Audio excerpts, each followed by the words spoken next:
Okay, let's go.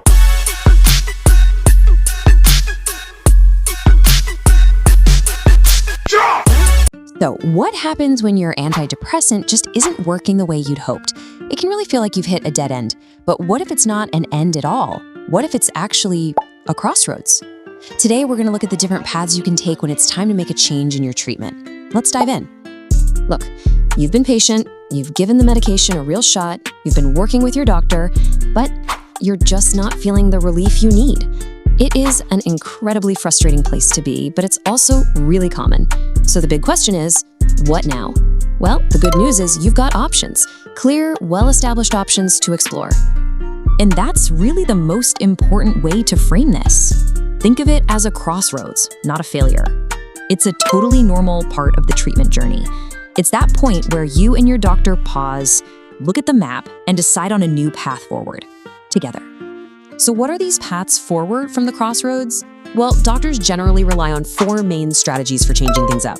We're going to walk through each of them so you can feel a lot more prepared for that conversation about which path is the right one for you. Okay, so here's the bird's eye view of the 4 main strategies. To make sense of it all, we're going to tackle them in an order that's easy to follow. We'll start with the simplest, the direct switch, then talk about cross-tapering, and finish up with the taper and switch method, which actually has a couple of important variations. First up is the direct switch. And honestly, it's pretty much exactly what it sounds like. You stop taking your current medication one day and you start the new one the very next day. It's quick, it's straightforward, and it's often a good option when you're switching between 2 medications that work in a very similar way in the brain. Next, there's something called cross-tapering. Now, the key thing to understand here is the overlap. As you slowly, gradually decrease the dose of the first drug, you're simultaneously starting to increase the dose of the new one. It's like this gentle handoff that usually happens over a few weeks, and it can really help minimize withdrawal effects and give your body a smoother transition. And our third main strategy is to taper and switch. With this one, you slowly reduce and then stop the first medication completely before you even start the second one. Now, sometimes you start the new drug right away, but other times there's a washout period, maybe a week or 2 in between. This break is absolutely crucial to let that first drug totally clear out of your system. It's especially important if you're switching to or from a certain class of older antidepressants called MAOIs because it prevents some really dangerous interactions.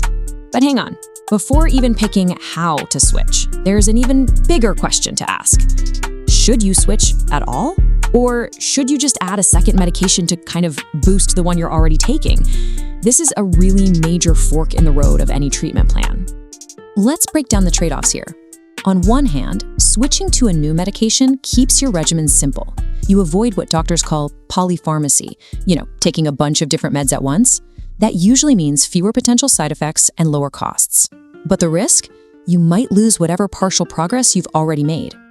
On the other hand, adding a second drug or augmenting helps preserve that progress. But it makes things more complex, with more potential for side effects and, higher costs. It's a classic risk-reward decision for sure. Now, making that decision isn't just a shot in the dark, and this is so important to remember. These strategies we're talking about aren't just random ideas. They are well-researched, evidence-based approaches that are backed by leading medical organizations all over the world. They provide a solid framework for your doctor to work from. And you can see that global consensus right here. This table shows guidelines from medical bodies in Canada, Australia, and the UK. And while there might be tiny differences between them, they all recommend the same core strategies we've been talking about. This isn't guesswork. It's a global, science-backed approach to finding what's going to work best for you. And finally, just like with any journey, you need a safety check. No matter which path is chosen, being careful and observant is absolutely critical. There's one specific thing you always need to be on the lookout for during any of these transitions: withdrawal. This is so important.